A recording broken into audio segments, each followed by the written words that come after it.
Jeff is amazing. He joined us 2 years ago. It feels like you've been here ever since I've been here. But Jeff joined us 2 years ago. He and his family came from Washington State.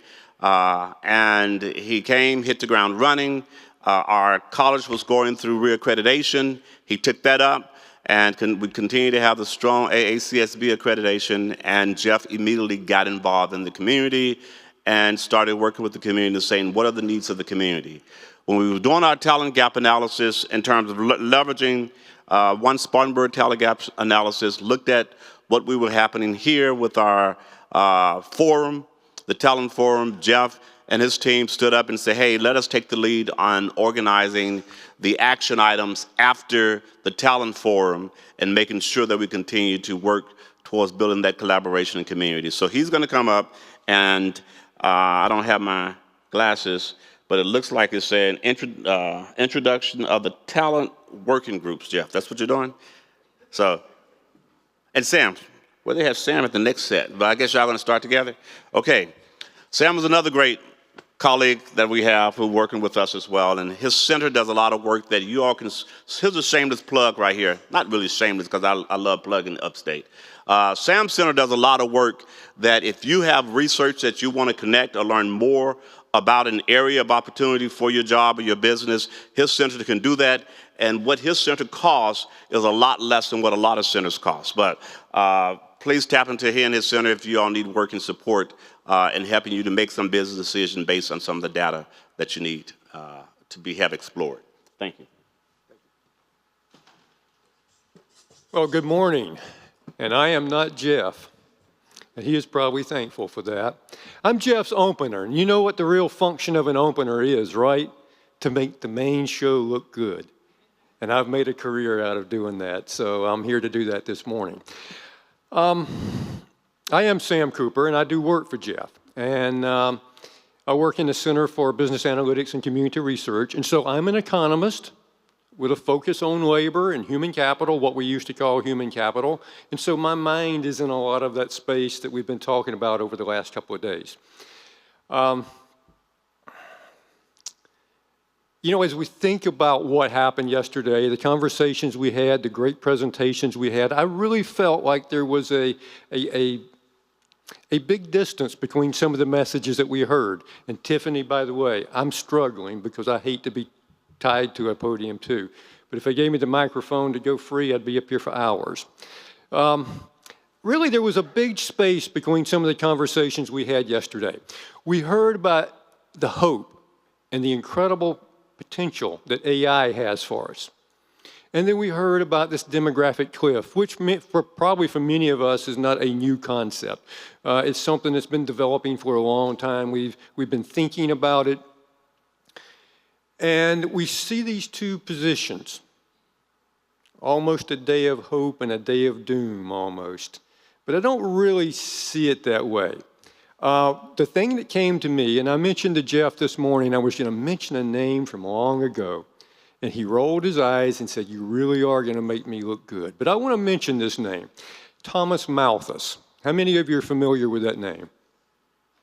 One or two of you, okay. Yeah, well, Thomas Malthus wrote in 1798, and that's even before I was born, a treatise on population.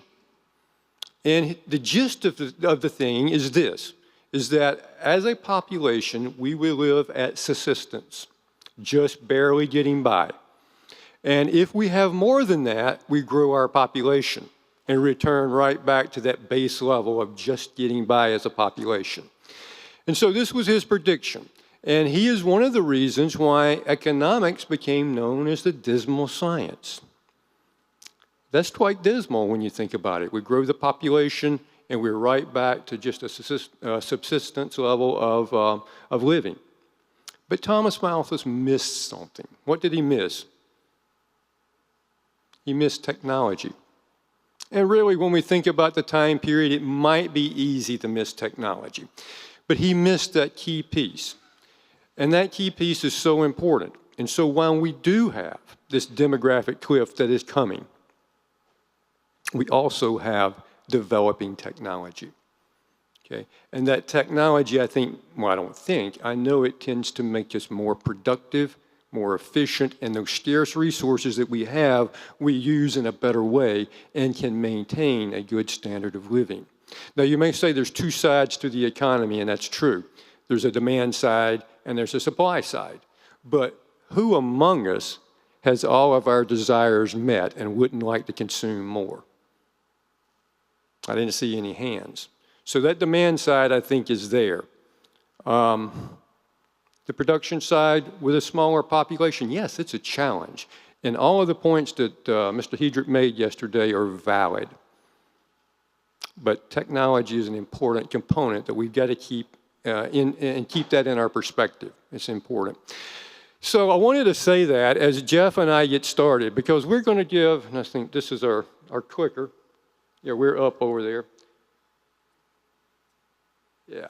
We're going to give just a short overview of the history of the Talent Forum. And we want to do that because we want you to understand where we've been, how this thing developed, and what we're going to do later this morning, Jeff and I. We want you to understand why we're doing it.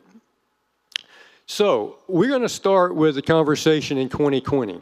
And you know, yesterday and Sunday evening, I did not hear COVID mentioned once,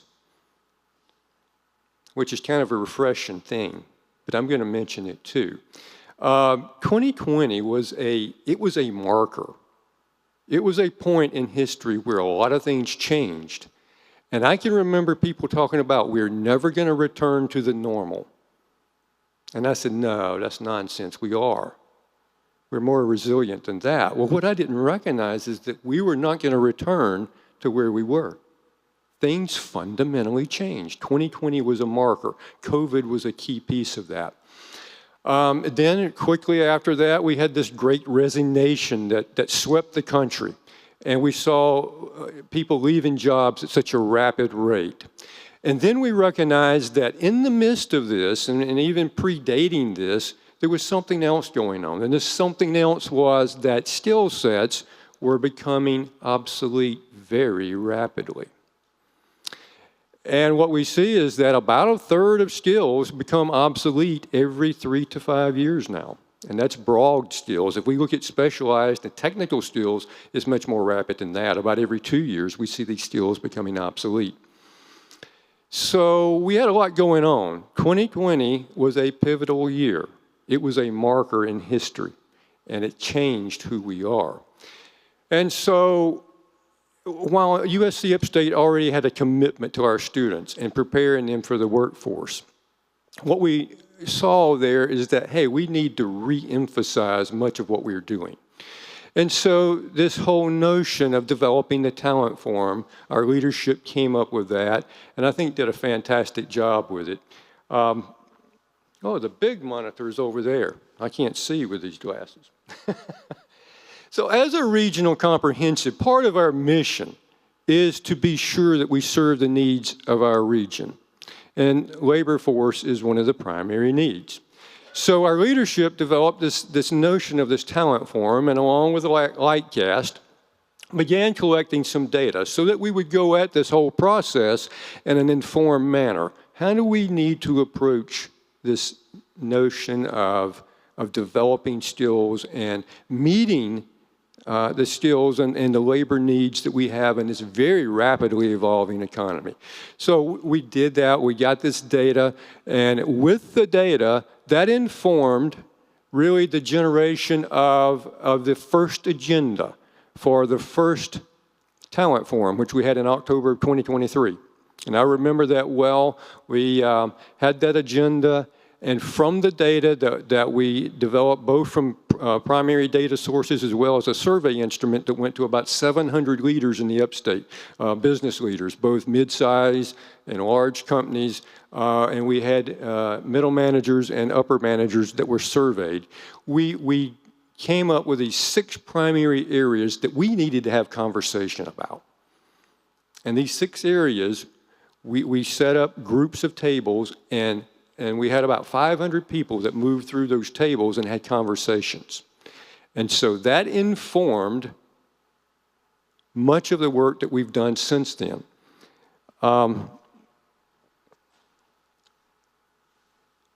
before we get to those 6 areas, we captured all of those conversations at those tables with all of those folks having conversations. And here were some key phrases that came up repeatedly, over and over again, regardless of the topic of the table. And that is transferable skills. We've heard them referred to this morning as soft skills, and soft skills is a historical name that we've used for those things. Durable skills, power skills. That came up over and over again. And one of the first ones was adaptability. And adaptability was the LinkedIn #1 skill for 2025. It's important. And I won't go through and talk about all of these, but we talked about lifelong learning. And Hunter, you talked about the importance of that this morning. It's no longer one and done. It's focused learning from now on because of the obsolescence of these skills, the rapidity of which they are changing. So that's important. Skills-based hiring, skills gap. We got a good feel for what employers thought of those things. One of the things that came up repeatedly also was short-term courses and micro-credentials, and we have moved in that area to help fill that gap a little bit. Co-creation of talent, that's absolutely important. We can't do it all by ourselves. And also, experiential learning. We've heard that talked about quite a bit this morning. I'm more comfortable with slides full of data and charts up here. So this is not really my presentation style. But if we think of experiential learning, the 16 to 19-year-old age group today, most of them are not working.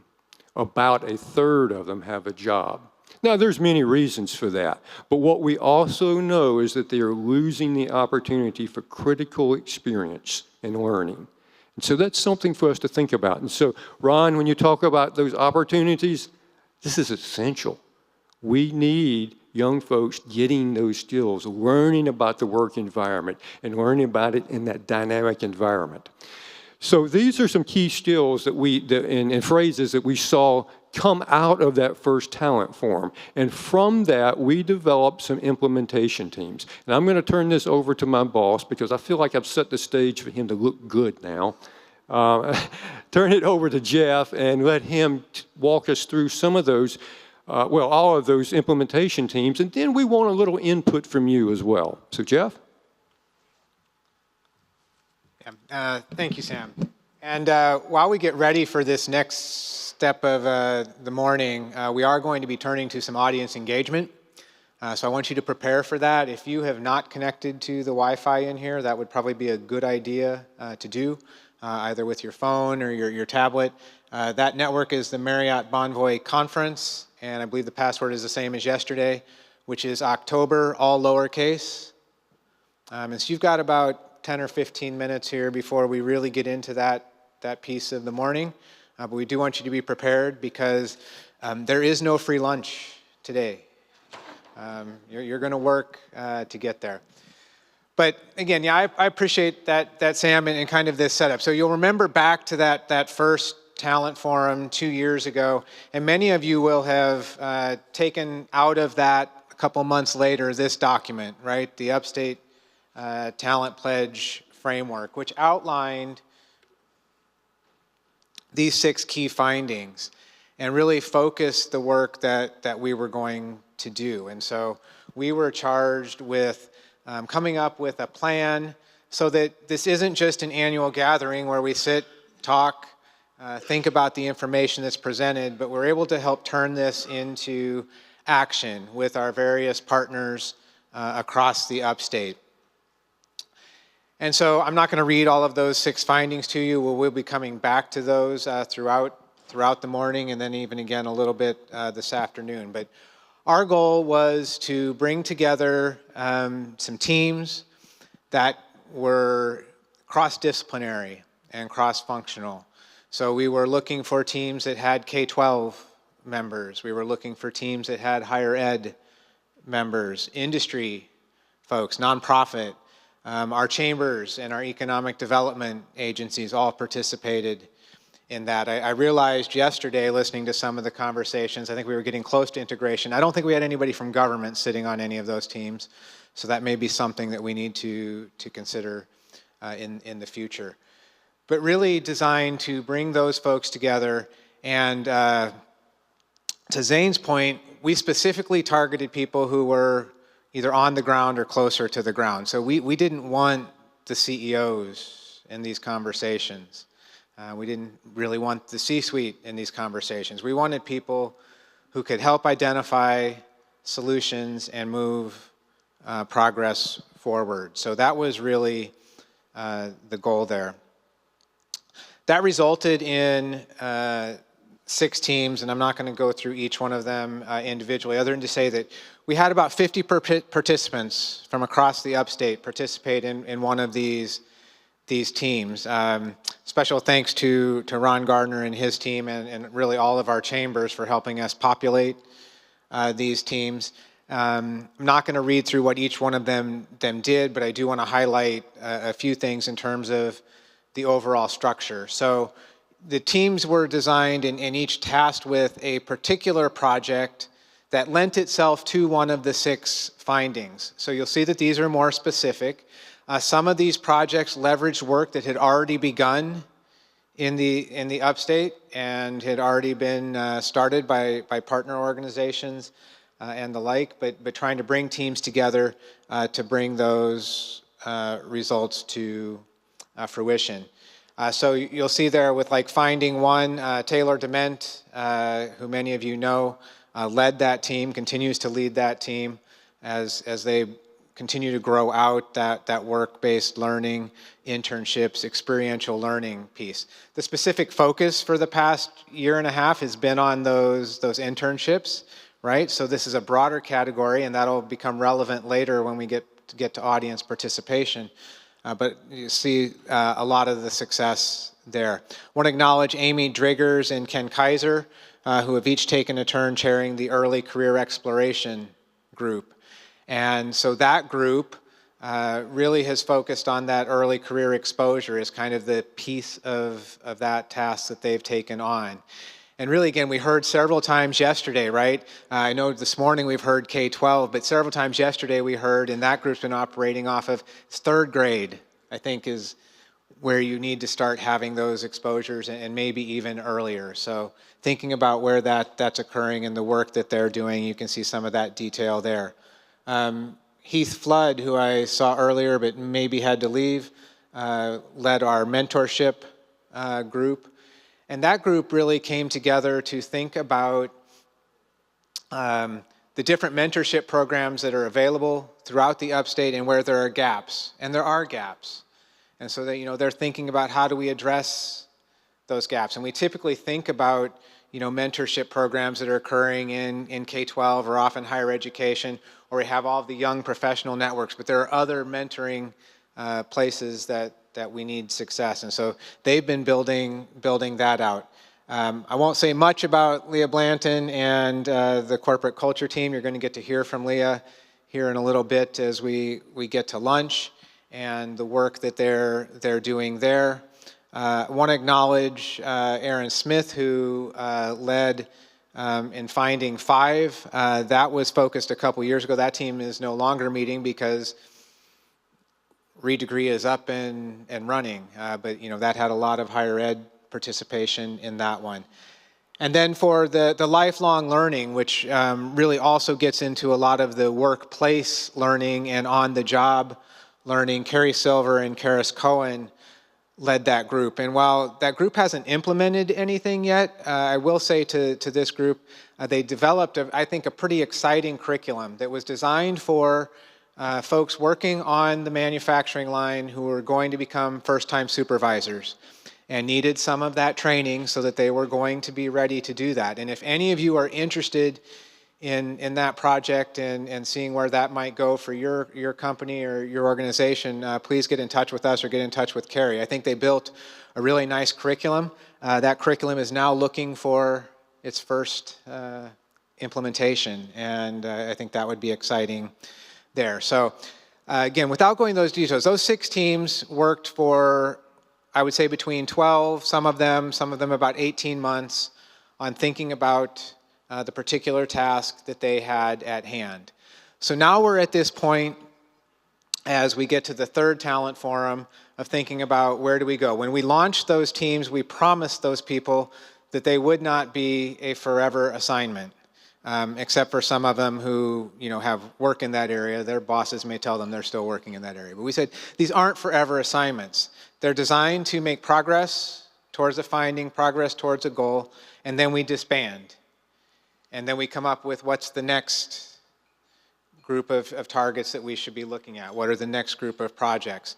And so that's what we're going to move into here shortly, is really thinking about, do we need to refresh any of these findings, or are these findings, when these findings were developed a couple of years ago, the intent was they would be long lasting, but we definitely want to see, are there any modifications, any refreshment that needs to be made to those findings?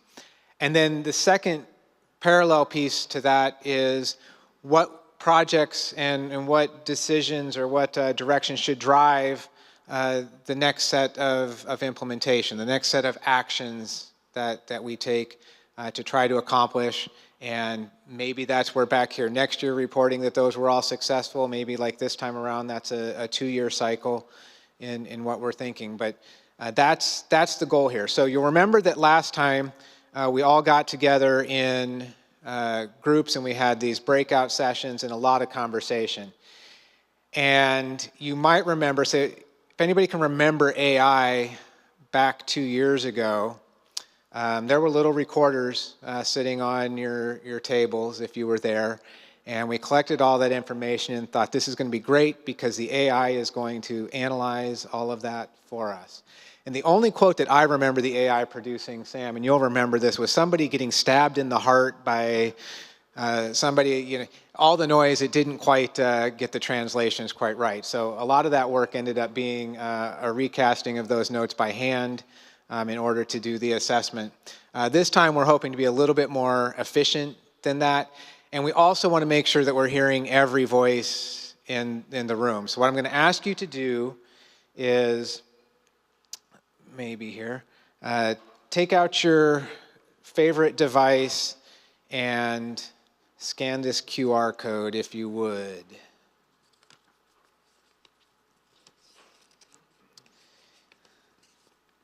And don't start yet.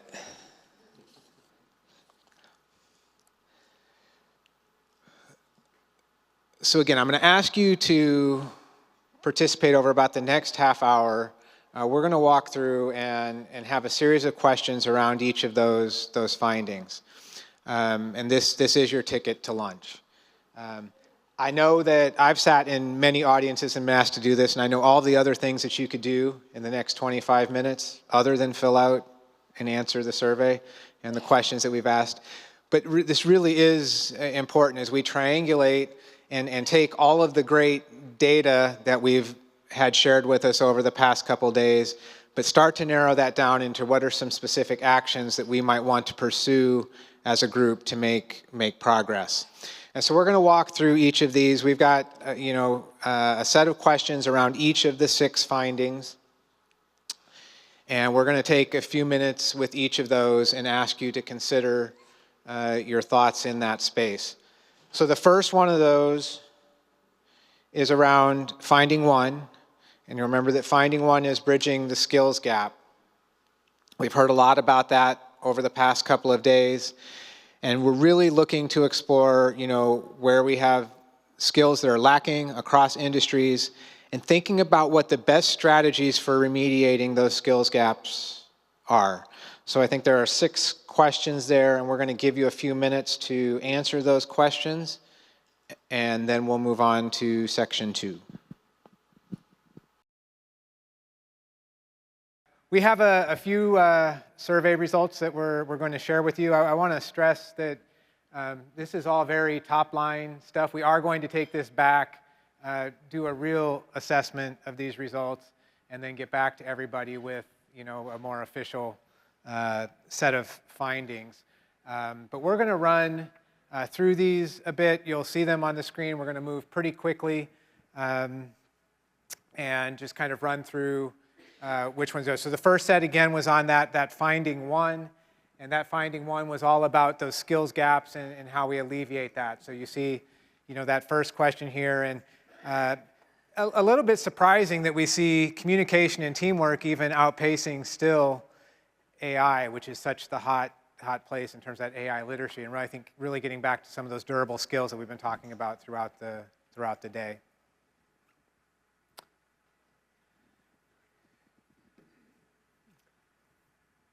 So the second question we want to look at in this first category is, what is the biggest barrier to aligning skills with job needs? Lack of awareness is number one. Not much ahead of limited collaboration between business and education, but when we look at those two items together, we've got well over half of what you are saying are the potential barriers to aligning jobs and careers to education. So this thing about awareness, and Ken's very involved with it, Ken Kaiser over here right now, it's so key that we help students early on, even before middle school, begin to understand what those occupational opportunities are. And so that's the group that's working on that, but this continues to be, I think, a place for us to do a lot of work, and yeah, so that's question two. So when we think about how we're going to measure these things, and I think you're going to see in places you're going to see some consistent themes throughout your responses to the survey. In places we might have to divide the room for some cage matches, which I'm personally looking forward to. But in terms of how we see and think about how are we going to assess, and it came up earlier this morning, the importance of us being able to assess outcomes. And of course, all of you in education are very familiar with, I think we assess everything.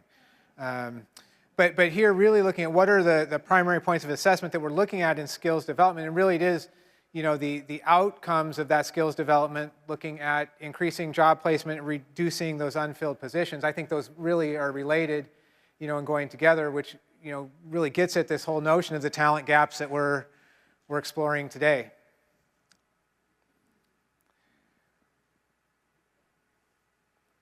Okay, what is the most valuable outcomes of business education partnerships? The first one, curriculum aligned with industry needs. And certainly that's key. That is difficult too. And that takes a lot of work between us and you. Because this alignment process, it's really almost like that co-creation process that we mentioned earlier. We can't do it on our own, and if we attempt to do it on our own, we're almost certainly going to get it wrong. So it does take that collaboration with you, because as much as we try to stay in touch with the skills, you touch them and live with them every day too. And we need your perspective on that. So that's number one. And number two is more internships and apprenticeships. Have we heard that maybe today? Yeah, I think we have.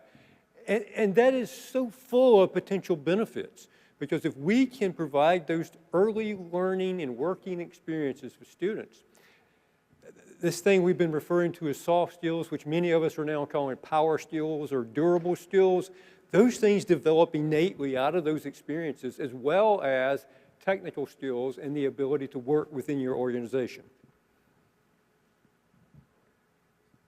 Again, we're seeing here that a common theme. So what are the best ways of fostering those business and education partnerships? And this is really through those co-ops, those industry, those internship kinds of experiences. I don't think that's a surprise given what we've spoken about today, and we'll see some other slides here in a minute that speak to that as well. But really it's bridging that gap. And I've spent some time thinking about this in the 30 minutes since we've seen these results, but also thinking about how do we tie that back to the first question that we talked about in aligning curriculum and those kinds of things.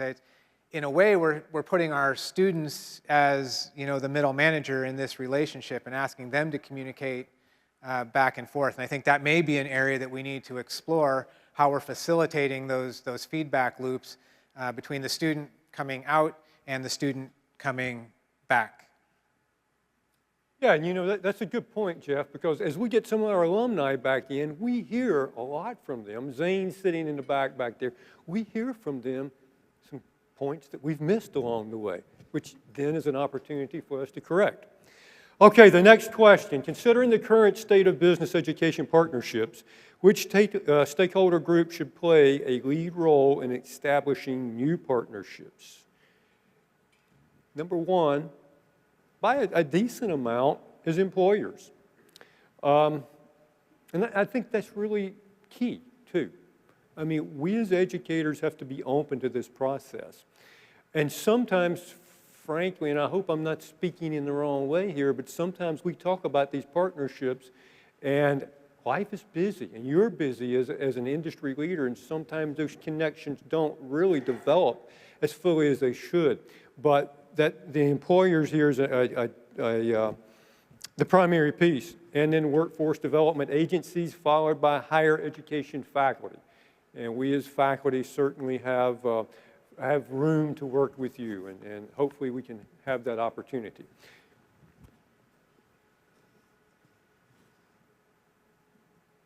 Go back one. We're going to skip the word ones. Yeah, so here again, when we're thinking about what are the important metrics for partnership success, and this was interesting to me as we think about those business education partnerships. Really one easily manageable, easily measurable kind of goal that we can tie to this objective in terms of student placement and that beginning of those career paths.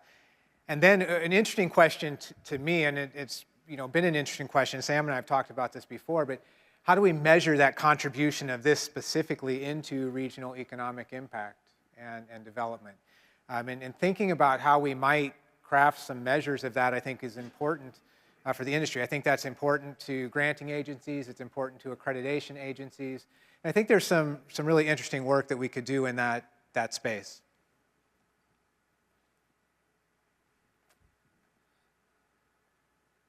What is the most important goal of a mentorship program? Well, one of our implementation teams focuses right now on mentorship. And we've had conversations, but the key point here, and it is the largest by far at 49%, is skills development. And then number two, retention of talent. I think mentorship certainly aligns itself with both of these hoped for outcomes. If I had ranked these, I might would have put retention first, but that's me, and certainly skills development is key too. And the thing about the skills development, and maybe one of the reasons this is why you chose this number one, is skills are changing so rapidly, and we talked about that earlier. And so if you're going to learn about those things, you're going to need to learn about it where you are.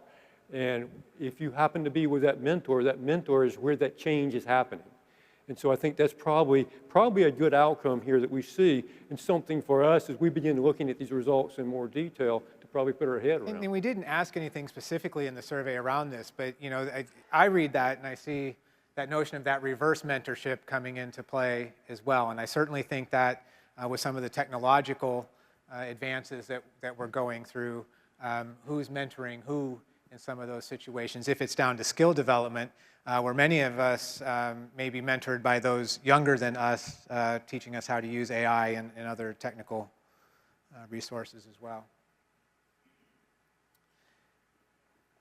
Yeah, not surprising on the last one, one-on-one mentoring seems to be the gold standard, and we appreciate that. But we're going to see a series of questions here over the next couple of findings that really, where we're trying to get at what are the barriers to success, and you're going to start to see a theme develop amongst those about lack of time and availability. And I think we all recognize that, and that's often our go-to answer. I think the thing that we would like to come back to and think about collectively with these talent goals is if these are a strategic priority, we need to overcome the time and availability. Some of them are going to be phrased in terms of those resources, but really I think it's going to be an opportunity around these findings for us to think about how we're strategically deploying our resources towards the goals that we say we want to accomplish.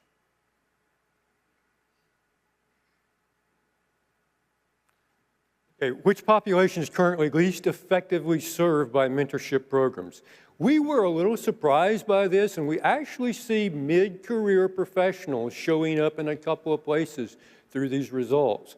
And at least for me, this was a little bit surprising that these mid-career professionals are the ones that at least we as a group chose as being the ones maybe most least, is that right? Least effectively benefiting from mentorship programs, which may tell us something about how we need to structure these things too as we go forward. And we also, the mentorship program, our team, implementation team that we've had put together really has focused, for good or bad, I don't know, on small and medium-sized businesses, because we think that may be the place where some of these resources are really needed. And student interns, number 2 here, and then early career professionals not far behind, and certainly that makes sense to me that these folks maybe are not benefiting because they're not being presented with that opportunity. So this is a big growth area that I think we can work on. And as we delve into these things and your comments about mentorship, we're really interested in seeing what we get out of that.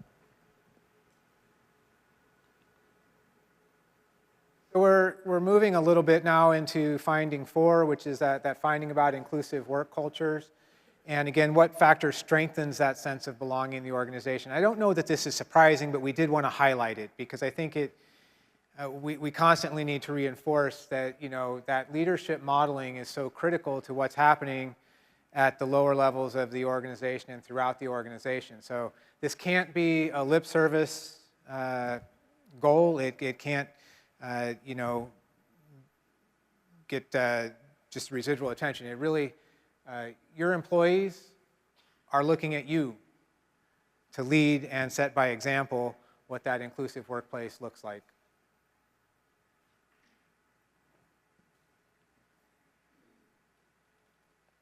Or what approach has most improved workplace culture in your experience? First one, training that builds awareness and shared expectations. And then 2, flexible scheduling and remote work options. So we've heard a little bit about really both of these, I think. Awareness, and it really is, and Leah hit this so hard, I think, and that is the manager counts. And establishing a training program that helps build awareness about the organization, the culture, the opportunities that are available there, and how we can work together, I think is so key. And then flexible scheduling and remote work. Yeah, that's a kind of a hot topic, but it's one that we will continue to think about. And we mentioned COVID earlier and how things changed, and I didn't think they would change for long, and I was wrong. Well, this is something that has really, I think, advanced out of that. And I don't think we know what to do with it yet. Yeah, so again, when we look at these measurement goals and kind of the ideas that we as a community are expressing, we're seeing that positive employment and feedback, but we're seeing again here retention, and we're going to see that again, right? That importance of many of these talent strategies focusing on not only bringing talent in, training that talent, developing that talent, but really the focus here on retaining talent and how important, again, we just heard from Leah, but how important that culture and that environment is to retaining that talent. Okay, we're moving on to the next group of questions. What is the most important driver for continuing education participation? Upskill, updating, and reskilling. Well, we know that is, talking about a norm, that is the new norm. I don't know that's a new norm, but it is absolutely a norm now. As I mentioned earlier, the one and done learning, that is done. Okay, so we've moved beyond that. Skilling and reskilling, updating those skills is a continuous process. And then career advancement and personal growth follow those in terms of the primary drivers for continuing education. But that upskilling is key, and I think I hope everybody is beginning to catch on to that's in the workforce now.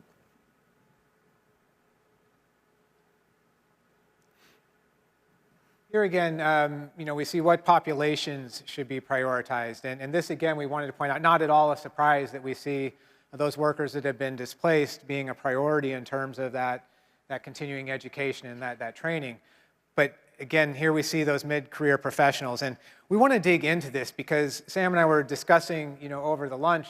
I'm not sure if that's just reflective of the population we have in the room, and we have a lot of mid-career professionals who maybe feel their needs aren't being met. If that's you, we're hearing it in the survey. But certainly not the answer that we expected to be where we thought, we would see a high percentage of focus saying that should be the focus, the primary focus of our continuing education effort. So I think some things that we may want to unpack there.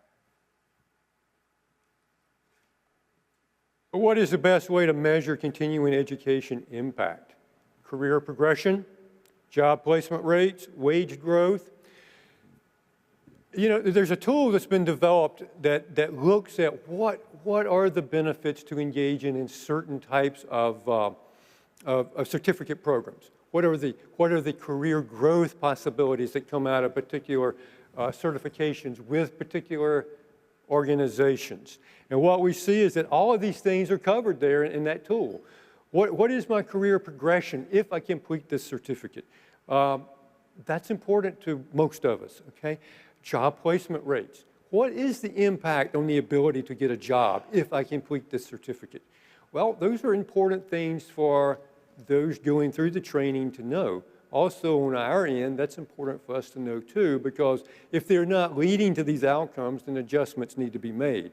And of course, wage growth is also one of the things that people really are hoping for in this.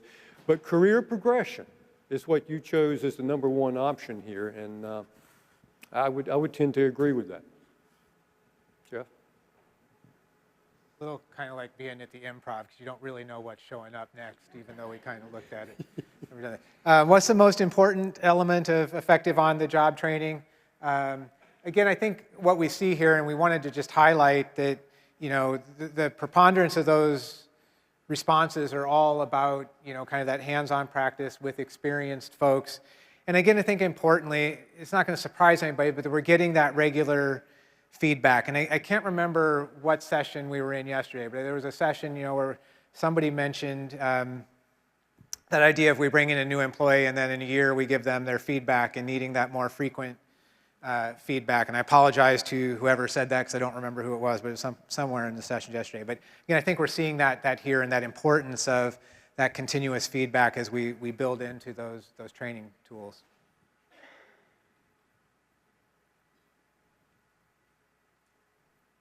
Which format is most impactful for on-the-job training? 28% rotational assignments, 25 internships, 20 peer-to-peer, and 15% apprenticeship, followed by 13% of job shadowing. So this rotational assignments, we're kind of wondering too what the motivation of that was, but likely we think impacts folks that may have been on the job for a while, maybe these mid-career people that we were talking about earlier. And internships and apprenticeships certainly appear here in strong options, and peer-to-peer learning. We don't always think about structuring these systems in such a way to learn peer-to-peer, but you're indicating that that's a pretty strong thing that needs to be considered and potentially put in place.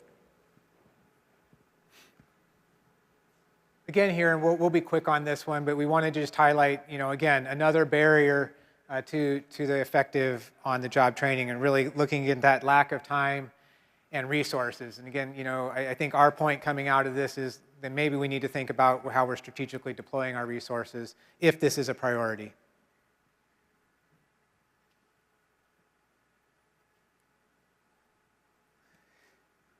Okay, what source of on-the-job training, internally developed industry trade group, third-party consultants, educational institutions do you find most successful and why? If we look at this word cloud, and I'm no fan of word clouds, but if we look, the largest word here is internally developed. That's interesting, and that's something that we ought to be hopefully thinking about too, is I can see you're about to say something. I think it's interesting when we look at it in light of the other results, right? We're saying that the best programs are internally developed, but we don't have the time and the resources to develop them. So how is it that collectively we come together and leverage the various talents and resources, in this room, in our organizations, in order to facilitate the development of those programs. We all say they're critical, and we need this focus. So I think, certainly, we don't want to make any hard commitments to what the final results of this are going to look like today, but I can certainly see, there being some implementation teams and there's some discussion about how do we do this and make sure that we're meeting the needs of those industries and of the people who need the on-the-job training. I think that's the end of what we've got to share with you. I will share that we only shared the last word cloud because the first 5 didn't turn out. So we'll get back to you on some qualitative analysis on what that looks like. ChatGPT is just not quite there yet. I needed Lewis Stewart back to get after him about those chips. There's something wrong with one of them, I think. Wouldn't give us what we need. But we certainly appreciate you taking the time to complete that survey and your participation today. We look forward to being able to share a more complete set of results with you and continuing our conversations in the future. So thank you and enjoy the rest of the afternoon.